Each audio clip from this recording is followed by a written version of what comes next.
Hello everyone, welcome to education Gyan. आज हम लोग अकाउंटिंग के कुछ टर्मिनोलॉजी है, मतलब बेसिक जो टर्म्स यूज़ किए जाते हैं, जैसे proprietor, capital, drawings, debtors, creditors, bad debts, depreciation, ये सारे टर्मिनोलॉजी हम लोग पढ़ेंगे आज।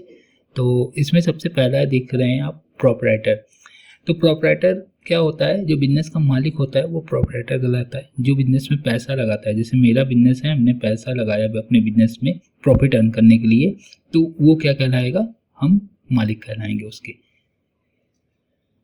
अगला देखिए यहाँ पे कैपिटल। जो भी पर्सन बिजनेस में पैसा लगाता है तो वो क्या कहलाता है? पूंजी।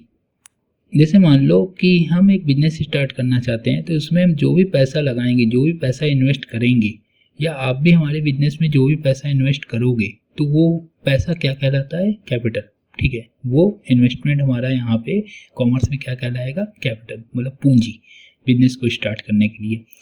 अगला हमारा आता है ड्राइंग। ड्राइंग क्या होता है कि बिजनेस से पैसा पर्सनल यूज़ के लिए निकालना, वो ड्राइंग कहलाता है। जैसे फॉर एग्जांपल कि हमारे बिजनेस से हमने 5,000 रुपये निकाला और वो घर के यूज़ के लिए ले लिया, पर्सनल यूज़ के लिए ले लिया, बिजनेस के लिए नहीं, तो हमारा ड्राइंग कहलाता है। अच्छा, केवल पैसा ही नहीं, अगर हम स्टॉक भी निकालते हैं, फॉर एग्जांपल कि मान लो हमारी स्टेशनरी की शॉप है और वहाँ पे मान लो 100 पेन है और 100 में से हमने 2 पेन अपने पर्सनल यूज़ के लिए ले लिए, तो वो 2 पेन का यूज़ हमारा क्या कहलाएगा? ड्राइंग कहलाएगा। ठीक, आगे हम लोग बढ़ते हैं। फिर आता है देखिए रेवेन्यू। रेवेन्यू क्या होता है? Total amount of income generated by the sale. जैसे फॉर एग्जांपल कि हमने एक कीबोर्ड सेल किया और कीबोर्ड का प्राइस कितना है? मान लो 500 रुपये, तो वो 500 रुपये टोटल प्राइस क्या होगी? रेवेन्यू होगी। 500 रुपये प्रॉफिट नहीं हुआ है, आप ये नहीं बोल सकते 500 रुपये प्रॉफिट हुआ है, वो 500 रुपये क्या है? टोटल प्राइस, तो उसे बोलते हैं रेवेन्यू। अगला देखो इनकम। ठीक है, अब देखिए यहाँ पे आपको दोनों चीज़ें मतलब कि समझ में आ जाएगी। तो यहाँ पे हम लोग पहले पेन ले लेते हैं, तब हम आपको समझाते हैं। तो यहाँ पे देख रहे हो income equal revenue minus expenses. ठीक है, मान लो हम एग्जांपल लेते हैं कि 500 का क्या खरीदा? कीबोर्ड खरीदा। तो अभी जैसे हमने बताया ना, तो हमने 500 का क्या सेल किया? कीबोर्ड सेल किया। तो जैसे हमने अभी बताया कि टोटल जो प्राइस होता है सेल का, वो रेवेन्यू कहलाता है। तो 500 रुपीज़ मतलब 500 रुपये क्या है? वो रेवेन्यू है। अब ऐसा तो है नहीं कि 500 रुपये का मुझे बेनिफिट हो गया, 500 रुपये का इनकम हो गया, नहीं। क्योंकि अगर हम कीबोर्ड कहीं और से खरीद के ला रहे होंगे, सपोज करो हम 400 रुपये का कीबोर्ड जो है खरीदे हैं, मतलब उस पर 400 रुपये मेरा खर्च हुआ है, तो 400 रुपये वो एक्सपेंस हो गया। तो 500 माइनस 400 हमारा कितना इनकम हुआ? ओनली 100 का। तो ये 100 रुपये हमारा क्या कहलाएगा? ये इनकम कहलाएगा। आई थिंक अब आप समझ गए होंगे। तो आप कहोगे सर प्रॉफिट क्या होगा?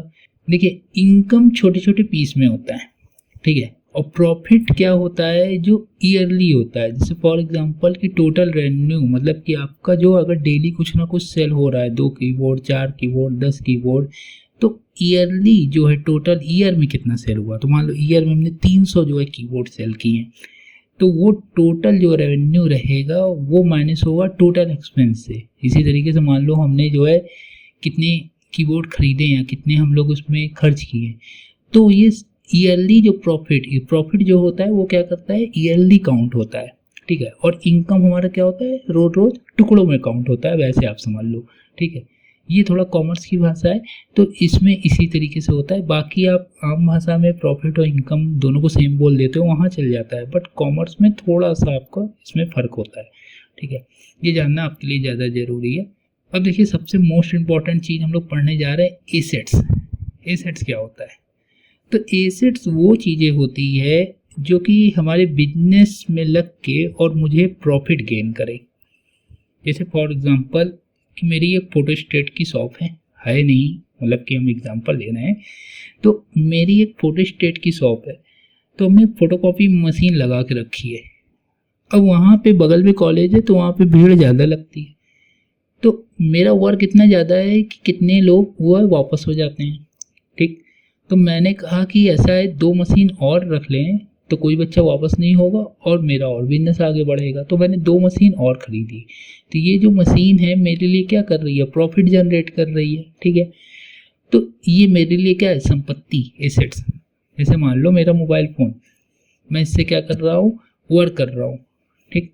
तो ये मेरे लिए क्या है, एसेट्स। मेरा लैपटॉप, ये मेरे लिए क्या है, एसेट्स। या मेरी बाइक, मेरा कार, जो भी चीज़ें हैं तो वो क्या होता है, एसेट्स, ठीक है। एसेट्स वो चीज़ें होती है जो कि बिजनेस में लग के और प्रॉफिट जनरेट करे।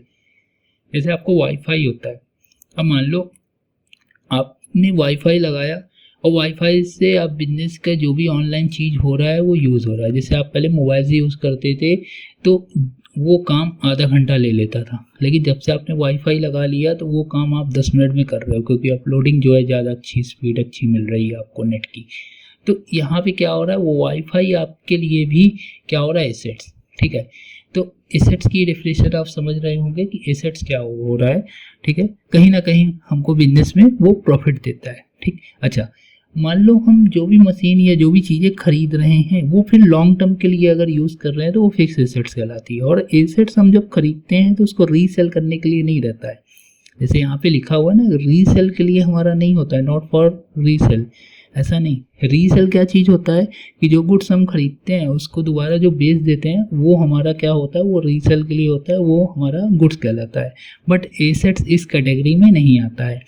आगे देखेंगे तो ये टाइप्स ऑफ एसेट्स होते हैं। अब देखिए, करंट एसेट्स भी होता है और नॉन करंट भी होता है। करंट एसेट्स वो एसेट्स होते हैं जो ईजिली कैश में कन्वर्ट हो जाते हैं। जैसे फॉर एग्जांपल कैश हो गया, डिपॉजिट हो गया, डेटर्स हो गया, बिल्स रिसीवेबल हो गया, जिसे BR करते हैं।